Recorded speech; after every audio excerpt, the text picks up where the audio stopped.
for October 26th, 2020. I'm really pleased that this evening we have Elsa, who is the Director of Health, the head of our health department. So she has been in a central role with the COVID-19 situation, and is going to talk with us a little bit about what the data is showing us, what's going on in terms of testing, and what is in the pipeline to come our way. And we're particularly excited about the fact that the testing site at Seaside High School just opened this past week. So that's one of the reasons we wanted to have Elsa, and also Karen Smith, who's the public information officer for the health department, to be here to present what's going on and answer any questions that people have about probably pretty much anything related to COVID-19. So thank you all for being here. Thanks to everyone who's here on Facebook Live, as well as on Zoom. So I will just go ahead and turn it over to Elsa Jimenez to walk us through this presentation, and feel free, as you have questions, to put them in the chat or in the question and answer portion of Facebook, and we will get those questions to Elsa as we go along. And I want to just mention that we do, as one of our guests, Elsa, we have Hector from Unite Here, which is the union that represents the hotel and restaurant workers, very interested in how the testing and community programs can help their membership. So glad to have him here to be on the front lines of the latest information. So great. Elsa, I'm going to turn it over to you and just have you walk us through some of what's going on with COVID-19 in Monterey County at the moment. Yes, thank you very much for the invitation. I do look forward to sharing some updates with our residents, and more importantly, hopefully being able to answer some questions. Let me just make sure that I can advance my slides. Great. So as of this morning, we have 11,419 confirmed cases and unfortunately 90 deaths. I do want to highlight that there are disparate impacts in our community to people of color, and in our county, there are disparate impacts to our Latinx population. Latinx comprise about 61% of the county's population, but if you go onto our website, you see that a little over 78% of all our cases identify as Latinx. Almost 83% of all of our hospitalized cases identify as Latinx. And unfortunately, those 90 deaths, 78% approximately of them are Latinx. So definitely what we are seeing here in our county is happening across the state and across the nation in terms of the disparate impacts on communities of color. This map shows you geographic representation. I do want the public to realize that an individual's home address is what is used to identify where that case is and which zip code. And as you can see here, you know, the greater percentage of our cases are in the Salinas, South County, followed by the Peninsula Big Sur, and lastly in North County. The map on the right shows the case rate per 100,000 population. And so the red and the orange are those parts of our county that have the greatest percentage or rate of cases per 100,000 residents. So that would be Salinas, and this particularly 93905, and then Salinas Valley, then followed by other parts of Salinas, very far south, Monterey County, Castroville, Watsonville kind of area that's in our county, and then along the peninsula, particularly in 93955 and 93933. This is what we refer to as an epi curve. You could see here, we started to capture data at the end of February, and you see that we went into a shelter in place order right away before we had our first confirmed case. Coincidentally, it happened to be the same day that we went into shelter in place that we had our first reported cases. And you can see that when we started to reopen sectors, when Mother's Day, Memorial Day, 4th of July, you start to see really a peak. And we think we've reached our peak in the summer months. And we're like the way that the curve is now coming down, meaning that hopefully we're able to get a handle on the spread of COVID in our county. You may have already heard that the governor announced a new blueprint for safe reopening of California. This is a table that shows the 4 different tiers. Unfortunately, we remain in the purple tier, or tier 1, which is widespread transmission of COVID. And as of October 10th, our adjusted case rate was 8.3. Our positivity rate was 4, which is actually in tier 3. That would be the overall positivity rate for our county. And then our positivity rate in our lowest quartile was at 6.9, or red. Every Tuesday around noon, the governor's office and California Department of Public Health post the updated metrics per county for that week. So we will see what tomorrow's data shows in terms of where we stand on these tiers. If you do watch our Board of Supervisor meetings on Tuesday, Dr. Ed Moreno, our county health officer, shows and update this. And as you can see, the blue line is our case rate. And you could see when we started to track it under this new blueprint, we are seeing a nice decline, a little bit of a leveling off, and up until, between the 9 and the 10. And now we're starting to see another decline. And again, as I said, this data will be updated. I do want the residents to understand a couple of key things on this slide.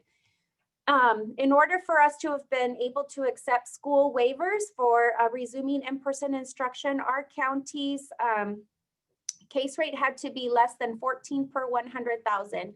And you can see a few weeks back, we achieved that. And as of today, I think there's about a dozen waivers that have been approved by our local health officer and posted by the California Department of Public Health. So there is some in-person instruction happening, I would say, across our county. It's in South County, it's on the very far Big Sur Peninsula area. It's happening in Salinas. So it's rewarding to be able to see that some of our children are able to return in-person instruction. Now, in order for all schools to be able to open to in-person instruction, we have to be in that tier 2, the case rate threshold of less than 7 per 100,000 for at least 2 weeks before we can move into that. And then we have to be there for 2 weeks before schools could resume. And, we're close, we're at 8.3, but we're not there yet. In parentheses is actually our true rate.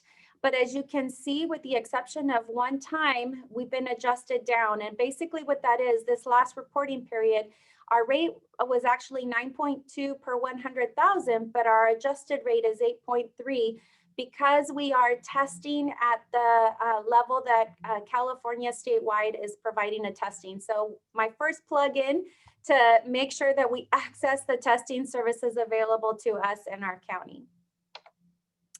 This right here is a map showing the census tracts in the lowest quartile of the Healthy Places Index. The one on the left is the overall county, and the one on the right is highlighting the Salinas Peninsula area, so that you can see there's quite a few census tracts in the incorporated area of the city of Salinas. There's some in Marina, there's some in Sand City, and then there's Castroville, and then some up north like Moss Landing, etc. So these are the census tracts that make up the health equity metric for positivity, which is shown on this slide. So the black line is our overall positivity rate for the county, and you can see it's also on that same trajectory as our case rate, going down, leveling off a little, But for the last 2 reporting periods, we have been below the tier 3 or the orange threshold. So again, a good sign that we're moving in the right direction. And then the gray line, the triangle, represents the positivity rate for those tests conducted in those census tracts that I just highlighted to you. Again, also moving in the right direction. If we can get both of these metrics to be below tier 3, the test positivity threshold of less than or equal to 4.9 for at least 2 weeks, we could have an opportunity to be able to advance into the tier 2 or the red tier, even if our case rate stays above the red line. So again, second plug to make sure that we get out there and access the testing services available to us. Hey, Elsa, while we're here with the test positivity, we're doing even better on the test positivity numbers than are on the case rate. And could you talk about kind of what are we measuring differently there between those two things that where we have So the case rate is based on our population. So it's based on what our number of residents in our county, which is about 435,000. So it really looks at the number of cases as a rate for every 100,000 residents. This next metric, the positivity rate, looks at the total tests performed and then what percentage of those tests are positive versus negative. So if you increase the number of tests that are performed and a greater proportion of those are negative, then you positively influence this positivity rate. So a smaller percentage of that total volume ends up resulting in positive, which is why we want to encourage our residents to access the testing services. And I'll get a little bit into a few more slides, who we want to prioritize for those services. So, we cannot have enough opportunities to be able to put a plug in for prevention. I'm going to say it again, even though I feel like everybody says we're a broken record, but, definitely keeping our physical distance from others outside of our household, making sure we're wearing a face covering when we're out in the public, washing our hands or using hand sanitizer frequently. Making sure that if we're in a business that's reopened, that we follow the state guidance to protect our employees, the general public that are accessing those services. And I think the one that we need to stress even more these days is staying home if you're ill.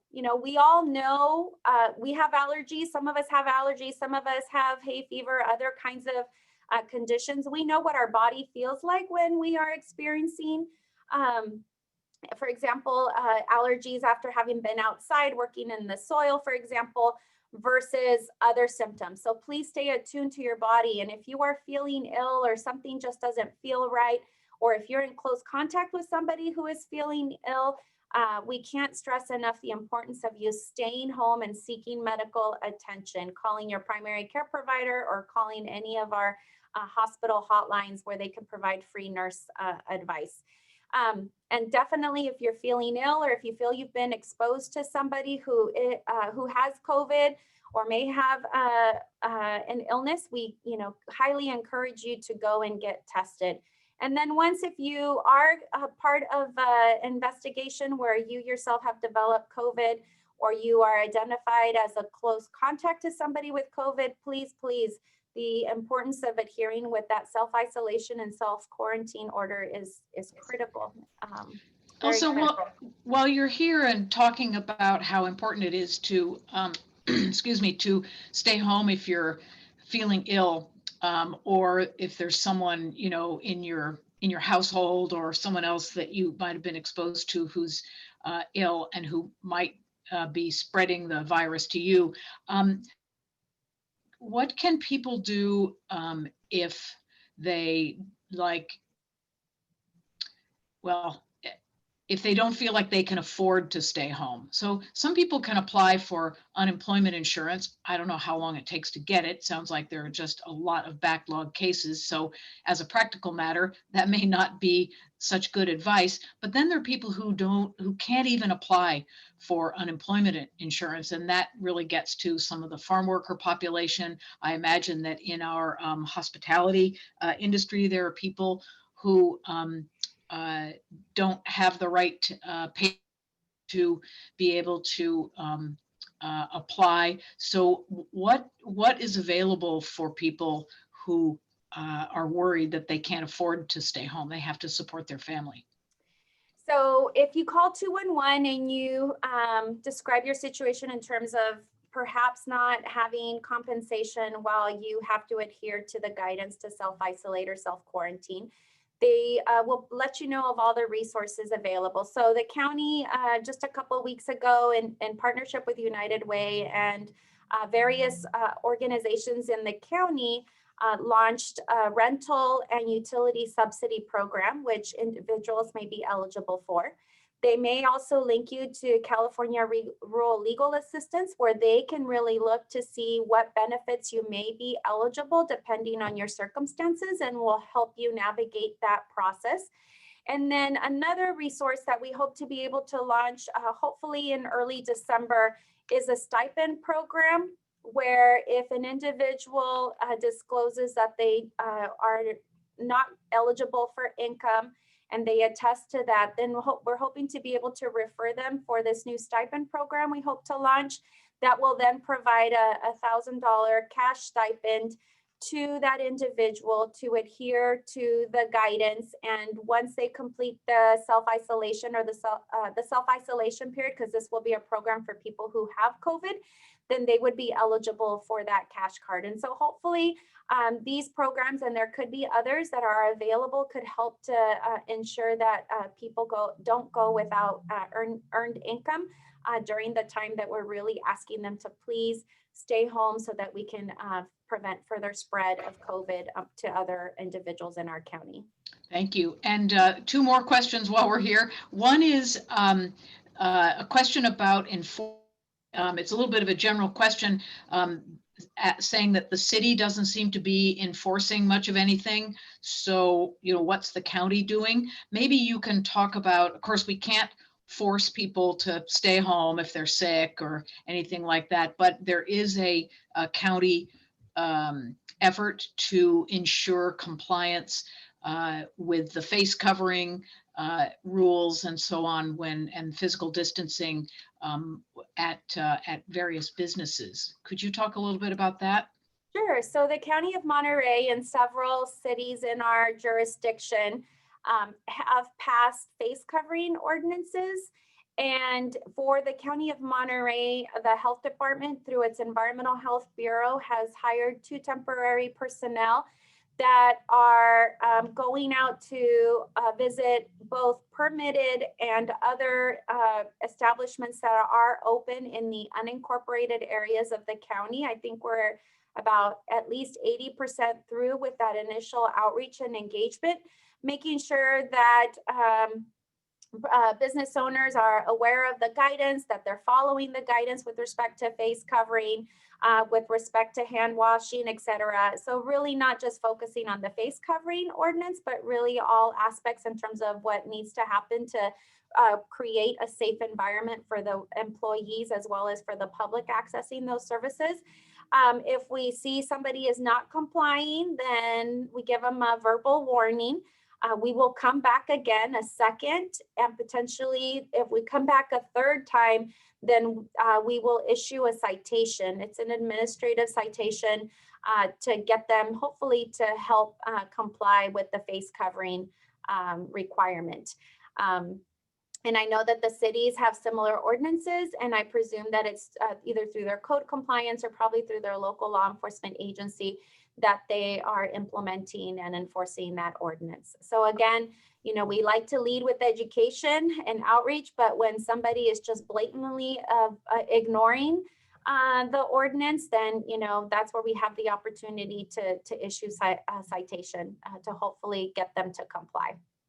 I wanted to double check with you, Elsa, because I had the impression environmental health issues permits to like all restaurants, right? Whether they're in cities or in the unincorporated area. So if it's a matter of going to restaurants to see about or other food establishments to see about the rules being followed, it could be anywhere in the county, right? That's Within correct. So, within correct. cities. So we are only have the ability to be able to enforce the face covering ordinance in the unincorporated areas of the county. Ah, But we do have an opportunity to further educate and potentially pull permits. That's kind of the heavy hammer we could have here with all of those businesses that are permitted by us. So it would be any business that sells hot prepared food, tattoo parlors, any or entity that handles hazardous materials like our car oil changing, car maintenance type of businesses, and other like services. So if they handle solid waste, if they handle materials, if they're providing food for the public, those are the types of businesses that are permitted. And so we do have an opportunity to educate and hold them accountable and maybe even pull a permit. I don't think we've had to go there. Most people will make the correction on site or have corrected that finding by the next time that we come out and visit. So for example, some of the concerns that we've received through our COVID hotline is that a restaurant, for example, has an outdoor tent and they have more than one of the walls up. And so we'll go do a courtesy visit, educate them. Many times they'll remove the additional walls and only leave one. Sometimes we hear of live music happening at restaurants. And so we'll go out again to check. And sometimes we try to work with the local law enforcement agency if needed. thank you. And before we leave this, I noticed that Jenny has put in the chat the link to United Way and 211 for that. Someone else is asking whether there is a link that shows all of the current testing sites. And yes, I don't know. Yes, it's on one of my slides that's coming up. It's on okay, good. Okay. We'll wait for that. Yeah, and then we can make sure that maybe Jenny or Karen or somebody can post it in the chat as well. Perfect, thank you.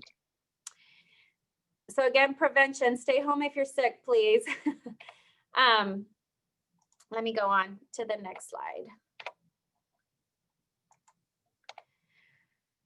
So now I'm going to transition into testing. So the data on the top is what was published as of this morning.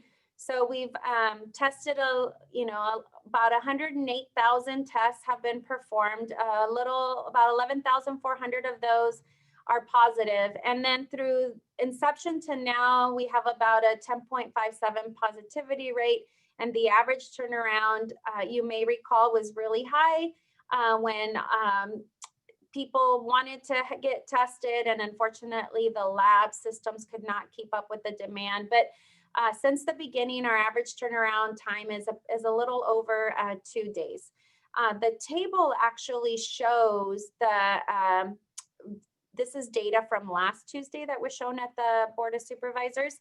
So you could see that the positive results then was about 11,000 with a little more than half coming from our commercial lab. So this would be your LabCorp, your Quest, followed by our Monterey County Public Health Lab, which really is reserved for processing specimens from outbreaks, processing specimens received from the hospital for those sick individuals that need to be admitted, and higher risk tests collected on higher risk individuals are processed through our public health lab. And you can see here that the percent positive is 10.9 for these results as of last week. And the turnaround time, the average turnaround time, is a high of 2.8 from other public health labs. So this could be a state lab or a CDC lab, for example. With the quickest turnaround time for some of our outpatient clinic labs, and then of course our public health lab. So the last 14 days, our average turnaround time is about 1.5 days, which is actually really remarkable and very critical when we talk about the need to get results reported quickly so that we can engage individuals through our case investigation process.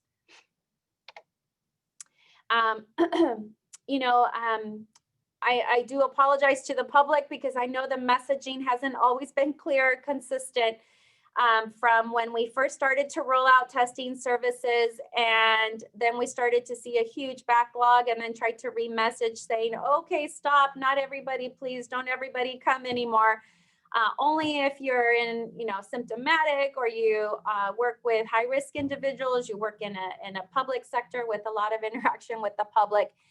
And now we're kind of re-messaging that a little bit more, where it's, not just those people that are sick who've been in close contact. We also want to make sure healthcare workers and first responders are accessing this service, caretakers. So this would be like IHSS workers or other in-home residential care for individuals considered higher risk. So for individuals that are elderly, for example, or individuals with chronic conditions, we want to make sure that you are getting tested.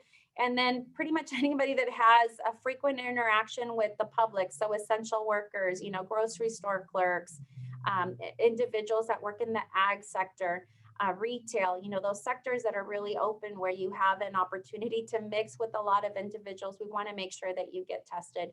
And now, pretty much anyone who's concerned that they may be an asymptomatic carrier. Not all of our individuals that have a laboratory confirmed COVID test have symptoms. So this is why we are encouraging our residents to take advantage of the services available in our county.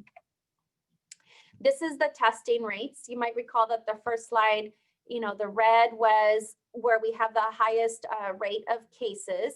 So if we were to marry these up, you would see that Salinas Valley, for example, was red in the prior slide.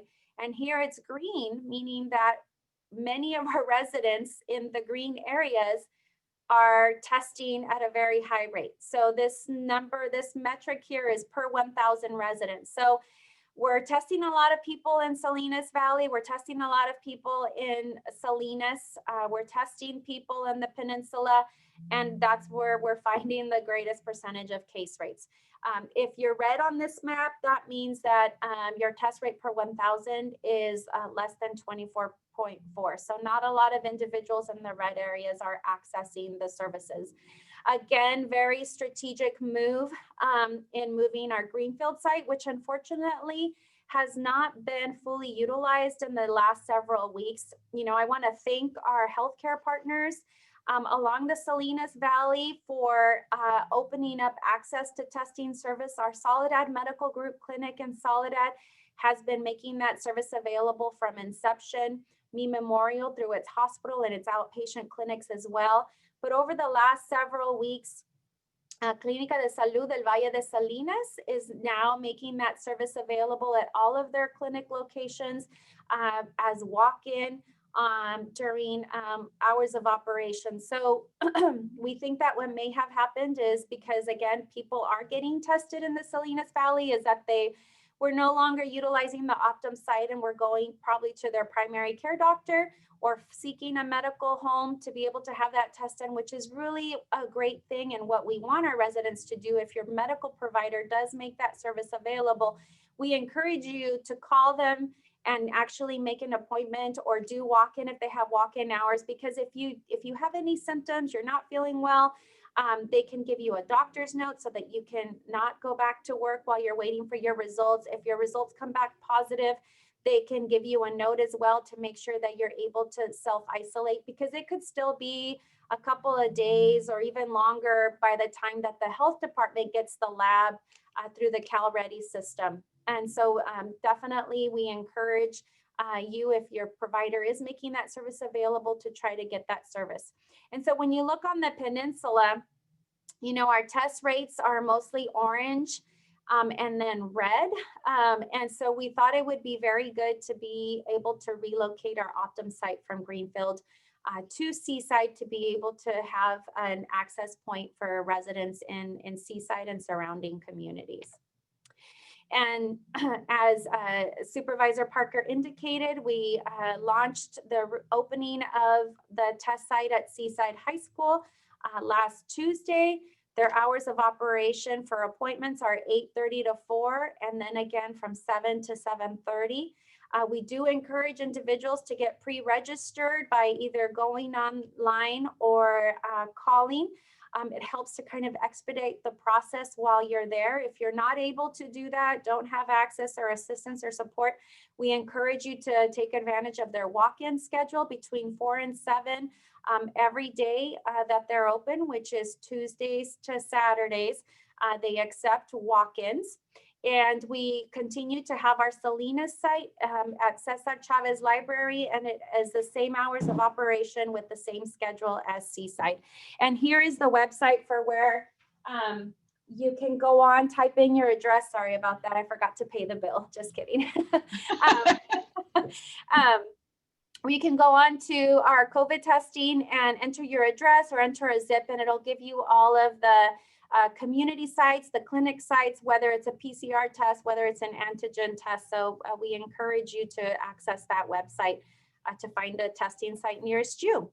And that is also in the chat if people want to find it there. And then Elsa, talk about, I know there's no charge for these tests, but do let people know when they come as a walk-in, maybe even if they have an appointment? So even though there is no cost to you, they do collect basic demographic information. It's very important for you to provide your correct address and the phone number that you are most easily accessed at, because that information then transfers into the CalReady system. So that then if you are positive, the public health staff can contact you. It's also the mechanism by which LHI, which is the company that is having these OptumServe sites, is able to get a hold of you with respect to whether your results are positive or negative. We do encourage you to bring an ID, a valid ID if you have it. It helps to kind of expedite with the on-site registration. Your name is spelled correctly, your date of birth is accurate, your address, etc. You know, those basic demographic information. If you do have health insurance, we also encourage you to bring a copy of your card. And even though that information is collected, at this juncture, OptumServe is not billing insurance, and there is no expected cost from the person seeking the service. Now, that'll change. So we're very excited that, you know, the governor's been talking sometime, I think early summer, talked about a partnership between the state and PerkinElmer. They're setting up a whole new lab in Valencia, California that guarantees a 24 to 48 hour turnaround time and building up to about 150,000 tests per day. So the state is contracting with PerkinElmer to run specimens, to test the specimens. They also awarded a new agreement to OptumServe to continue the existing locations as well as potentially make additional services. Currently, our OptumServe sites are at about 132 max per day. Under this new agreement, they'll be able to increase that volume up to 165 per day. So that'll add another at least 60 to 70 tests per day in our county with our 2 existing sites. If our request to continue them continues. So we requested to have our Salinas and our Seaside site continue and increase their volume up to 165 per day. We did ask for a 3rd fixed pedestrian site to be located at our Castroville County Library. We asked for a fixed drive-through site to be located in Soledad. The exact location to be determined, but we did see that drive-through was a means for some residents to more quickly access the service and probably be more likely to go access it. They don't have to get out of their vehicle. They just drive through. So when we had the National Guard here for about a week, providing this test. We saw a great response from the community, and most of those clinics were maxed out or actually exceeded the 100 per day that we were allowed. So we hope to be able to locate a site in Soledad, again, because of the equity metric and there being census tracts in Soledad, Gonzales, and King City and South County needing to increase testing. We did also ask for 2 traveling teams, and so these would be a staff of nurses and others that would be able to go and provide testing services at skilled nursing facilities, any other entities where there's an outbreak, may serve also to help to test adults working on school sites, both teachers and other adults. We have some schools in North County, Monterey Peninsula, and I think in Salinas that are offering in-person instruction to individuals who are English learning, who have special needs or need that one-on-one more in-person instruction and are not successful at distance learning. So we hope to be able to coordinate with the Office of Education and those school districts to make the traveling team available for testing for the adult personnel at those school sites. And then lastly, potentially a local health jurisdiction operated site. We're in conversations with one of our clinic systems in the county to see if this is something that they would want to further explore. The great thing about these new services is that all ages will be served. Right now, only adults are served at our Optum site. So if a whole family comes in, the good thing is that they'll be able to collect specimens on all of the family members. And if you have insurance, they will collect that information and they will bill your insurance. If for whatever reason your insurance denies that claim, the state will pick up the bill. As a resident, you will not have any out-of-pocket costs for accessing any of these Optum Serve services that right now we have, hopefully continuing our Salinas and Seaside, but we hope to be able to add additional services to our community.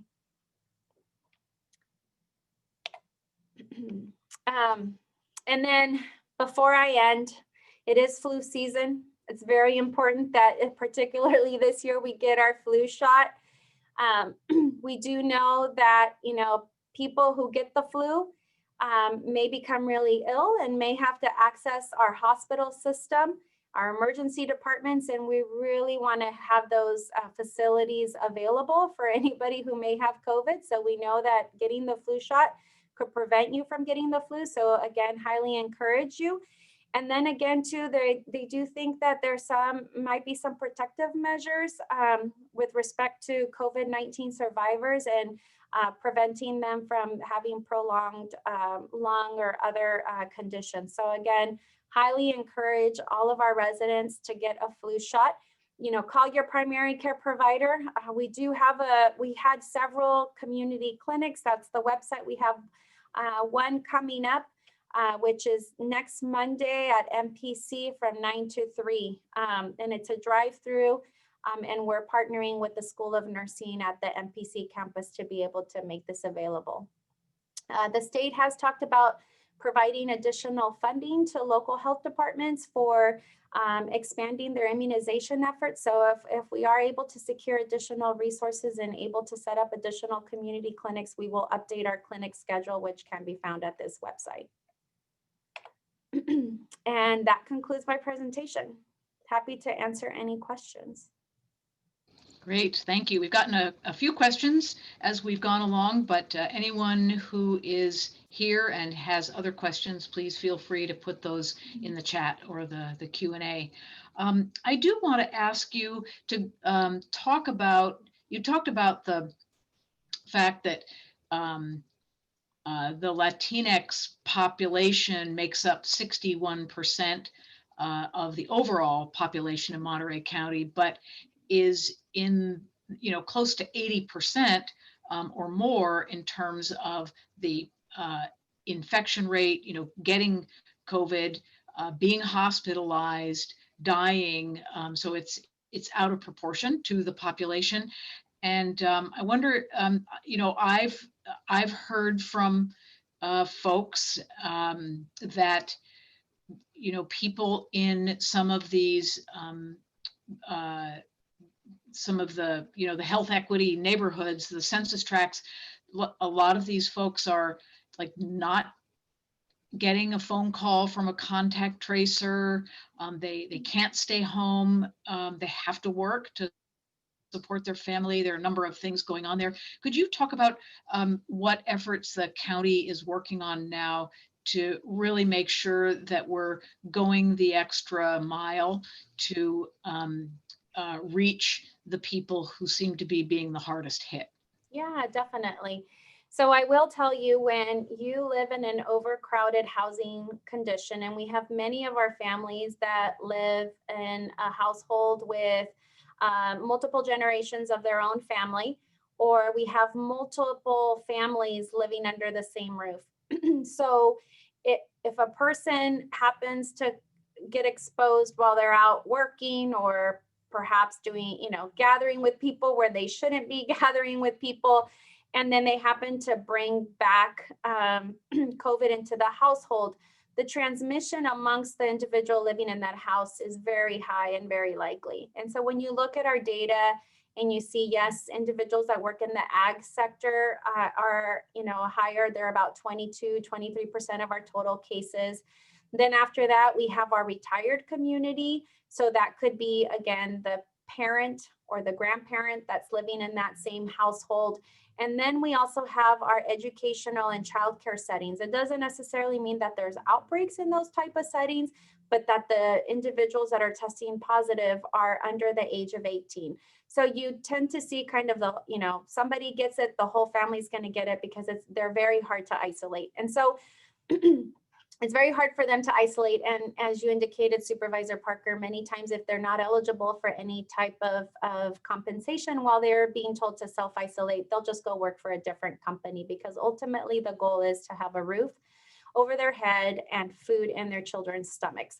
So what we hope to be able to do in the coming week or so is launch an effort in partnership with many of our community-based organizations that were really instrumental in helping to get the word out about the census, helping our residents complete the census.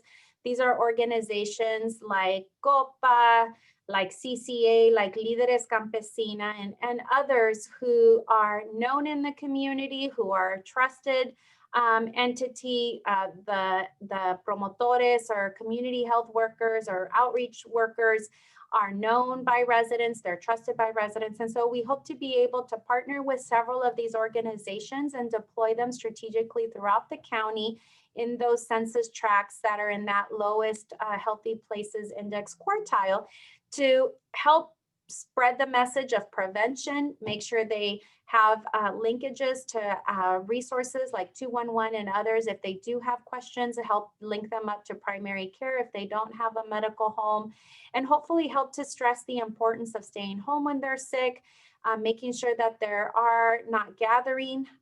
There is state guidance on gatherings that permits up to 3 separate households to be able to gather outdoors for a duration of 2 hours, no potlucking. Everybody brings kind of their own food. You're still physically distanced. You're still wearing your face covering. And we know that there are gatherings happening in our county that are way beyond 3 households. And so that is, again, a prime place for transmission. So we hope by working with these trusted individuals and trusted community organizations that the message might actually resonate with many of our residents, and hopefully help them think twice before they accept the invitation to the upcoming party at somebody's house. Hopefully when they start to feel sick, they know who to call to try to get a test. If they're concerned about replacement income, they have the number to CRLA readily available, so that they can get the services that they need. Thank you, Elsa. I want to maybe turn now to Hector Azpilicueta. If you're with us here, Hector, maybe you could unmute yourself and see if there are any questions that you have, or any priorities for the hotel and restaurant workers that you think that Elsa Jimenez should know about, or any questions you want to ask. Yes, Elsa, while you were doing your presentation, thank you very much. It was very informative and educative, at least for me. And well, thank you very much to everyone who's been involved in this huge task to try to control the COVID-19 in the area, especially in these two main industries in the Monterey County, which is agriculture and the hospitality. One of the things that we are concerned about, it is the fact that many times in jobs, especially in restaurants, sometimes guests do not follow the CDC rules for whatever reason, whether they believe on safety or not, or whatever political views they have. The problem is, how do you enforce it in order to protect those workers? There are also times where uh, housekeepers who are normally cleaning rooms and they go into the halls, they run into the same issues, which is guests irresponsibly not wearing their mask and not thinking about everybody else. And sometimes in kitchens, it's also another problem because the space that they have is so limited that they cannot keep the 6 foot distance. So as much as you wear your mask and try to keep your social distance, this is still an issue. Uh, Under a hotel that is organized and it has a union contract, we can always address those issues. But we have in reports that there are places where that does not happen. And one of the things that we would like to know is if there is a way for those workers to reach out to someone in the um, health department in the Monterey County so they can express their feelings and testify as to what they know and they see. Yes, thank you for that question. Any member from the public is welcome to call. Karen, can you post in the chat our hotline number? I want to make sure I don't misstate it, but anybody from the public is welcome to call our health department hotline, and the person who receives your call will direct you to the right organization. Many times, some of those concerns with respect to not complying with Cal OSHA, for example, we'll send them over to our district attorney's office that has a team of individuals that are helping to enforce local health officer, state health officer, and state guidance. Sometimes they may submit the request to Cal OSHA. Sometimes we encourage the person who is calling to submit the request to Cal OSHA, the complaint directly.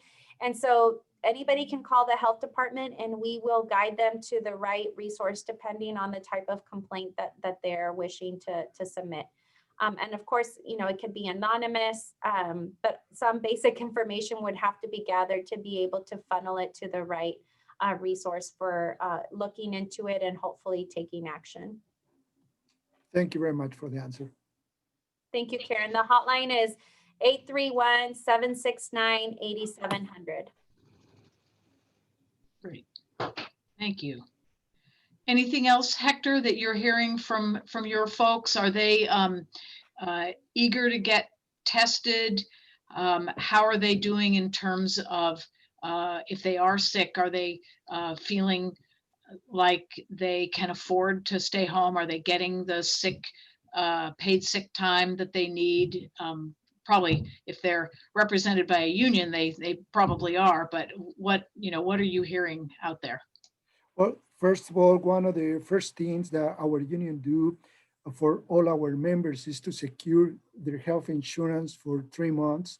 Once we hit the shelter in place and employers were not contributing to the health insurance plan. The other part of it is in regards to, for the most part, our members are being educated in a very positive way. Early on, we start talking to the companies about what plans they have in order to make sure our members were going to be working in a safe environment. And most of them were doing following the CDC recommendations. Plus, some of them actually went far and beyond what the CDC was recommending, and because they had the means to be able to deploy a team to make sure people is going to be working safely. However, this is at the beginning of the pandemic. Unfortunately, sometimes we kind of forget about it and lower our guard. And so sometimes people forgets about the reason why people get infected. Um, but one of the main concerns for them really at the end of the day is going to be if they get sick, how will they be covered under the health insurance? 50 over 50% of our members are out of work, and many of them lost their health insurance on October 1st.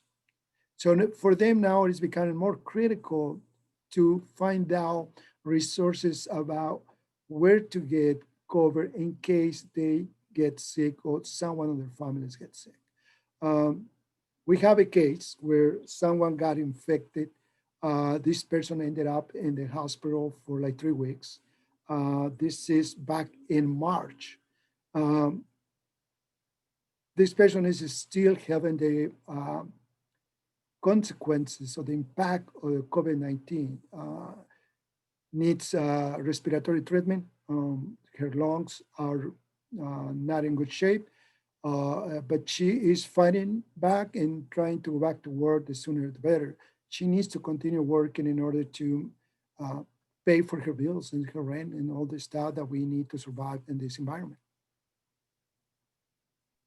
Yeah, thank you. Yeah, it's really, it can be such a, so scary. If you survive the virus, then you just have the rest of life to cope with and not a lot of resources to do it. Mhm. I want to point out that Karen has put in the chat not only the hotline phone number, but also an email address if you have any concerns about what you're seeing out there, or really questions about how to, what's available. You can call that number or email COVID-19 at co.monterey.ca.us. And then also, she has put a link to a replacement income and job protected leave program for California workers. And it's a link to CRLA, and there they have a guide on the benefits that are available. And they're a great resource too. If there are things going on where people have questions or needs, they're there to help. Can I Um, mention something else, if Please. you don't mind? One of the things that also is going to be very important for workers is to have there's certainty that at one point they will go back to work and there's going to be a job for them. Unfortunately, for many of the workers, not only in union hotels, but also non-organized hotels, it's going to be this problem that if I've been there for 20 years and after a year and a half, the business is not bad, right? They will might not be able to go back to work at the same place and they had to apply for the new job, right? So that's some of the concerns that we also had that we need to deal. And obviously that will be something that we will be talking in the future with the Monterey County. Yeah, it's kind of sobering to, I mean, some of the statistics that are out there are that 20 or maybe even 30% of businesses may not make it. So Mhm. yeah, the actual place where you used to work may not be able to still be in business, Mhm. and the impacts of this could go on for a while. So there may not be a jobs to even apply for. So it's a, a, a very, very challenging situation. And I know the hospitality industry is doing everything they can to follow the CDC guidelines, to work on the state to try to be able to, open for indoor dining as soon as possible. Looks like the California Department of Public Health is being pretty strict and staying with the guidelines. Mhm. And I think probably because of the bad experience that we all had in California when we maybe opened up too many things too fast, Mhm.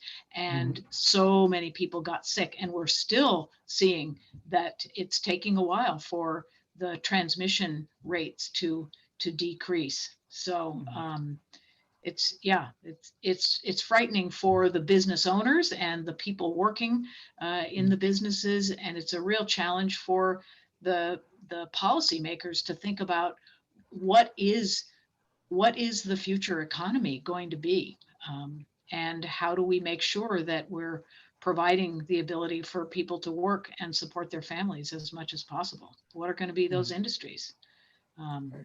Yeah, it's Thank you. a huge issue. Thank you for being here, Hector, and thank you for all the work that you're doing on behalf of your members, but then also, just the hospitality workers throughout the community. Yeah. Really appreciate it. Glad to do what I do. Thank you. All right, so let's see. So we have about 5 more minutes to go. I don't know, Elsa, do you have anything you want to say just to sum up, what this experience has been for you, what you're seeing coming?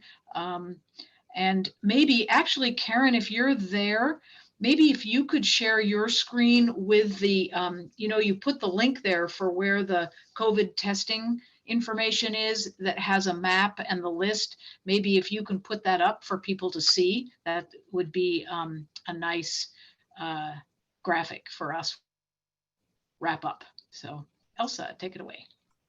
So yeah, that would be great if Karen can put that up, just to show you how to navigate it. Karen, are you working on that? If not, I can try to talk and look for it at the same time. I think she's probably working on it. I'm working on it. Oh, thank you, Karen. So, Supervisor Parker, earlier you said that sometimes residents claim that they never got a call from the health department. And so I just want to let the public know, if we call and say, I'm a case investigator from the health department or a contact tracer, this is what's going to happen. Click, we've learned the hard way. We do communicable disease surveillance and investigation as part of just a core public health function for TB, syphilis, other things.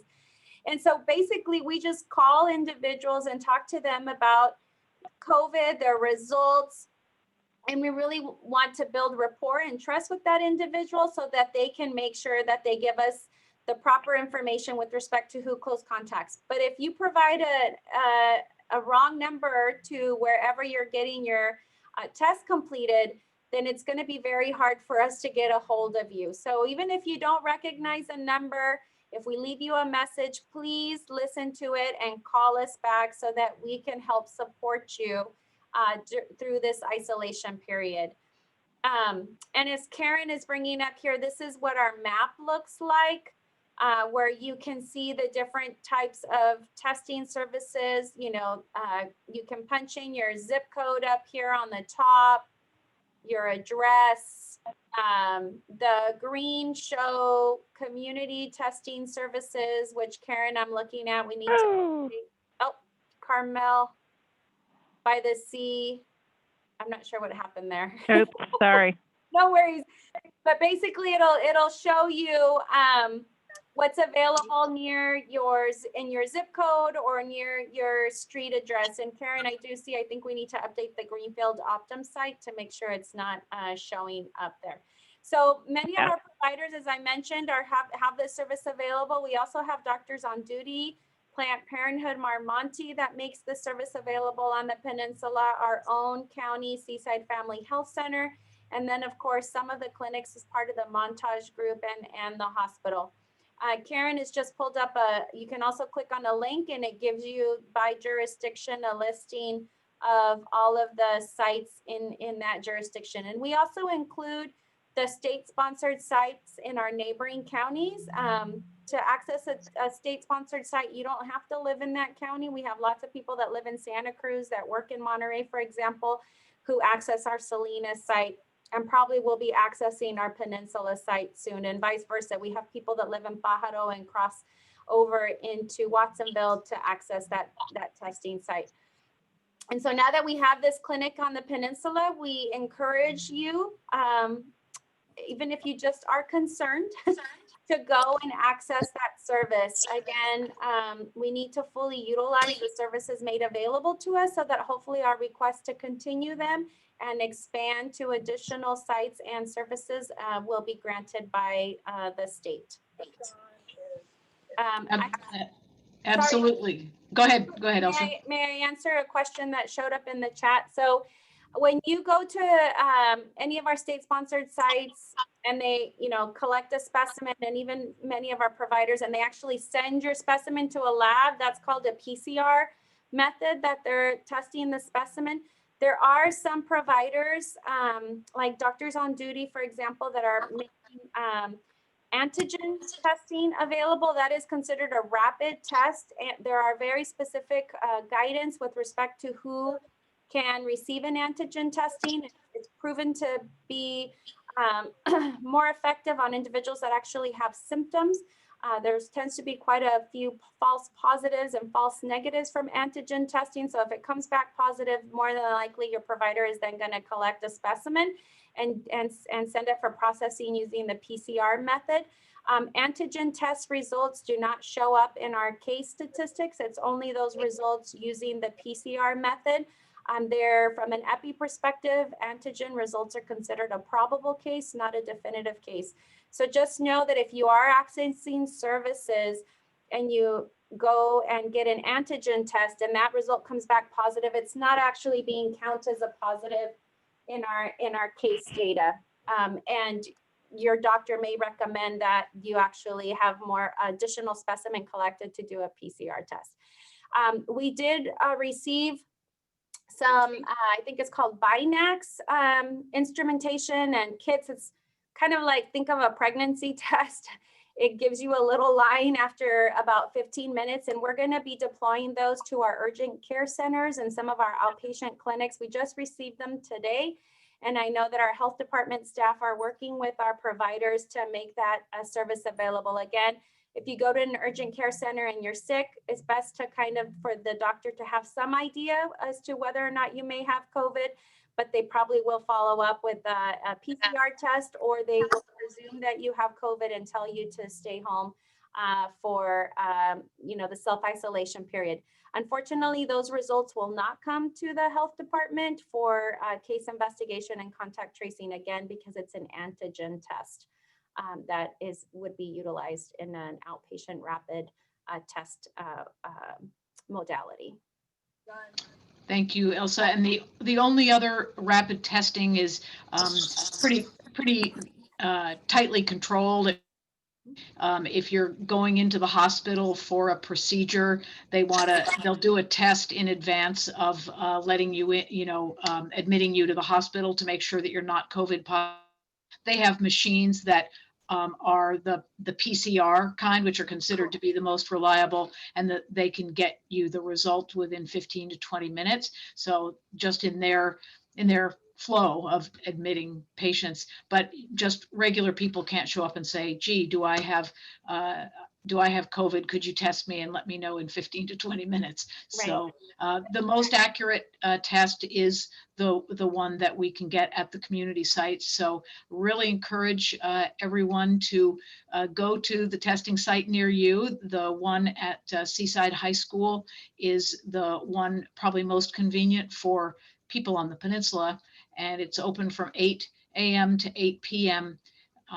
Tuesday through Saturday. And walk-ins are available. There we go. Walk-ins are 4 and 7. And the phone number is there, and you can pre-register if you want to make an appointment. So I want to thank everyone who attended this evening. And I want to thank Elsa Jimenez, who is our director of the Monterey County Health Department. She has had her several hands very, very full for the last many months. And thanks also to Karen Smith, who's the Public Information Officer for the Health Department. She's also her hands very full for the last 6 months or so, trying to get those reliable, accurate messages out so that we can do our best to keep ourselves, our family, and our neighbors healthy.